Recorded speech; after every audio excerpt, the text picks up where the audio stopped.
திமுகவைச் சேர்ந்த குற்ற பின்னணி கொண்டவர்கள் விவரங்களை பாஜக மாநில தலைவர் அண்ணாமலை செய்தியாளர் சந்திப்பின் போது வெளியிட்டுள்ளார்.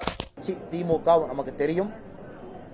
இன்னைக்கு திமுக கட்சியில ஒரு உதாரணத்துக்கு நான் சொல்றேன். ஏன்னா திமுக கட்சியில பாரதிய ஜனதா கட்சியில குற்ற பின்னணி இருக்கிறவங்க இருக்கிறாங்க, இத்தனை பேர் இருக்கிறாங்க, அத்தனை பேர் இருக்கிறாங்க அப்படின்னு சொல்லி அவங்க ஒரு ஸ்டேட்மெண்ட் ஒன்று ரிலீஸ் பண்ணாங்க.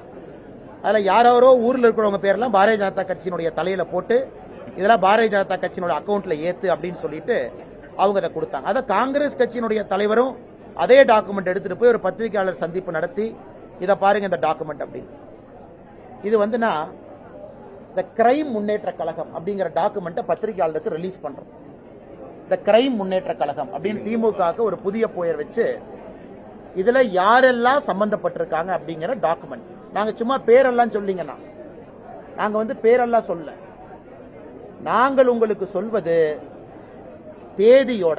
இதுல 3 காலம் இருக்கும். ஆனா ரிலீஸ் பண்ணிடுறோம், உங்களுக்கு இந்த டாக்குமெண்ட் கிடைச்சிடும்.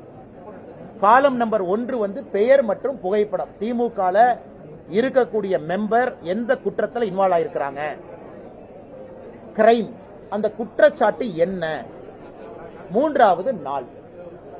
கிரைம் முன்னேற்ற கழகம் சொல்லிட்டு உங்களுக்கு இதை நாங்க ரிலீஸ் பண்றோம். 18 பேஜ் இதுல இருக்கு. ஆனா 18 பேஜ் இருக்கு. சராசரியாக இதுல இன்னைக்கு நாங்கள் கணக்கெடுத்த வரை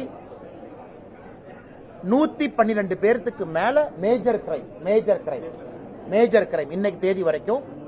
திமுக இந்த ஆட்சிக்கு வந்ததுல இருந்து மட்டும்தானே. 2021 மே மாசம் ஆட்சிக்கு வந்த பிறகு நாங்கள் எடுத்திருக்கக்கூடிய திமுக தொண்டர்கள் எதுல இன்வால்வ் ஆயிருக்கிறாங்க. இது உதாரணத்துக்கு எப்படி இருக்கும் அப்படின்னாங்கன்னா, போதைப் பொருள் கடத்தியதா இருக்கலாம், அவங்களுடைய தனிப்பட்டதெல்லாம் நாங்க போகவே இல்லைங்கண்ணா.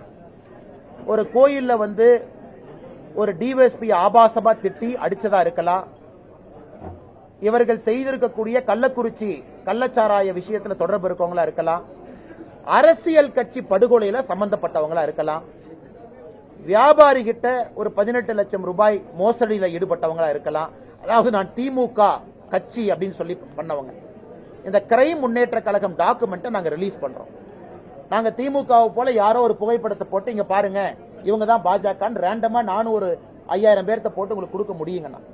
ஆனா இந்த ஆத்தென்டிக் டாக்குமெண்ட்டை புகைப்படத்தோட, கிரைமோட, நாளோட நீங்க பத்திரிகை செய்தியோட கோரிலேட் பண்ணிக்கலாம், வேற செய்தியோட கோரிலேட் பண்ணிக்கலாம். இதை உங்க பத்திரிகையாளர் குரூப்புக்கு நாங்க ரிலீஸ் பண்றோம்.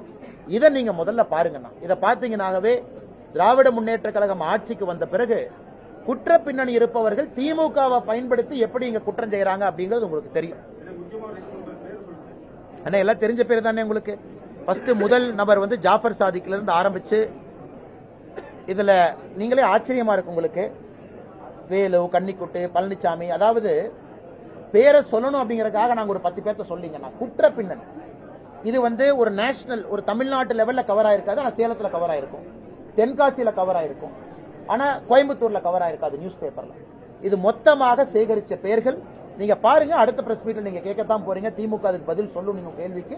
அன்னைக்கு நான் முழுமையா அதுக்கு பதில் சொல்றேன். இந்த பத்திரிகையாளர் சந்திப்பு முடிச்சோடனே உங்க வாட்ஸ்அப் குழுக்கு அனுப்பிச்சிடும். செய்திகளை உள்ளது உள்ளபடி தெரிந்து கொள்ள ரெஃப்ளெக்ட் நியூஸை சப்ஸ்கிரைப் பண்ணுங்க.